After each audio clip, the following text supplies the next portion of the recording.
halfway into this 7-year tribulation period, halfway into this 7-year covenant, the Antichrist will enter the temple. He will sit in the temple claiming to be God, demanding that people worship him as God. And sadly, the Bible tells us, most people will worship him as God and worship the image he sets up in the temple. And this will be the abomination that brings desolation to the world.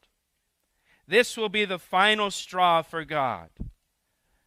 To have a man go into his temple and claim to be God and demand to be worshipped, and most of the world will worship him as God. This will be the final straw for God. After this, he will really begin to pour out his wrath on the world.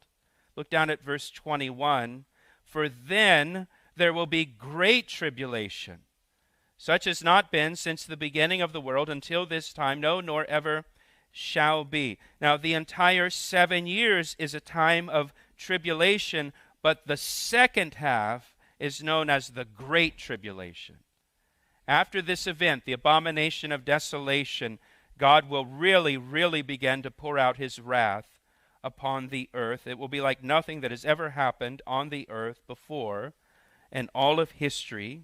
Again, if you're taking notes, Daniel chapter 12, verse 11, Daniel 12:11 says, and from the time that the daily sacrifice is taken away and the abomination of desolation is set up, there shall be 1,290 days, or 3.5 years.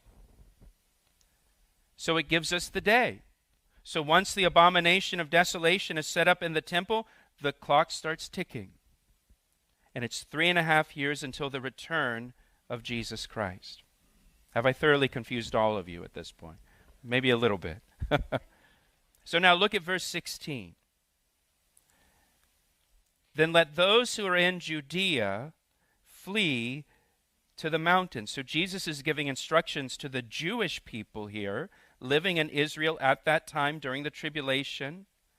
And he tells them to flee because at this point, persecution will be unleashed on the Jewish people by the Antichrist. So Jesus says to the Jews living in Judea at that time, flee to the mountains. The Bible tells us elsewhere that they're going to flee to a place called Basra in Edom, or modern-day Jordan. Some scholars believe the Jewish people will flee to the rock city of Petra in Jordan and take refuge there.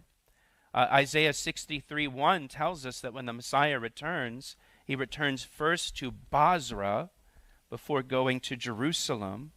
Isaiah 63:1 says, who is this who comes from Edom with dyed garments from Basra, this one who is glorious in his apparel? He's coming out of Basra to Jerusalem. Revelation 12:6 says the Jewish people will flee into the wilderness to a place prepared by God. So there's a place God will prepare for the Jewish people as a refuge for them for the second half of the tribulation, in the wilderness, in the desert, in the mountains in the desert. And so when the Jewish people living in Israel see the abomination of desolation set up in the temple, and the Antichrist declares himself to be God, and the world worships him, those dwelling in Judea should flee to the mountains to escape persecution. He says in verse 17, let him who is on the housetop not go down to take anything out of his house. In ancient Israel, houses had a flat roof so that you could go up on the roof and enjoy the breeze of the day to get some relief from the heat. And Jesus says, when this happens, don't go down into your house to pack your belongings. You're not going to have time. Just flee. Verse 18, and let him who is in the field not go back to get his clothes, but woe to those who are pregnant and to those who are nursing babies in those days. You've seen the images of refugees, many of them, if not most of them, fleeing on foot. And a pregnant woman will not be able to travel very fast. If you've ever traveled with a pregnant woman, it slows you down. You got to make a lot of stops. Those nursing babies will have to stop often to feed their baby. Again, it will slow you down. Verse 20, and pray that your flight may not be in winter or on the Sabbath. Again, he's speaking to Jews living in Israel, not speaking to Gentiles. He says, pray that it is not in winter, not because they get blizzards in Israel, but because winter is the rainy season.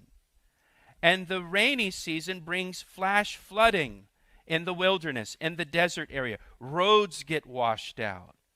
Roads close down. So escape routes may be cut off if it's the rainy season, and they'll be trapped without a way of escape. Pray that it's not on the Sabbath day, because nothing is open on the Sabbath day in Israel. There's no public transportation on the Sabbath. Again, you probably have seen videos of people packed into the train stations in the Ukraine, trying to flee from the war zone in Ukraine.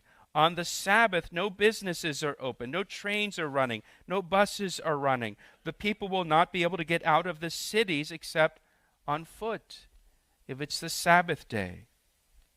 For then there will be great tribulation, such as not been since the beginning of the world until this time, no, nor ever shall be. Now think about what Jesus is saying here in verse 21. The tribulation will be the worst time in human history. When we think of all the wars that we've had, and plagues, and famines, and genocides, and holocausts, and natural disasters that have happened just in modern history. And Jesus says, the worst is yet to come. This is a very sobering statement by Jesus here. For there will be great tribulation such as not been since the beginning of the world until this time, no, nor ever shall be.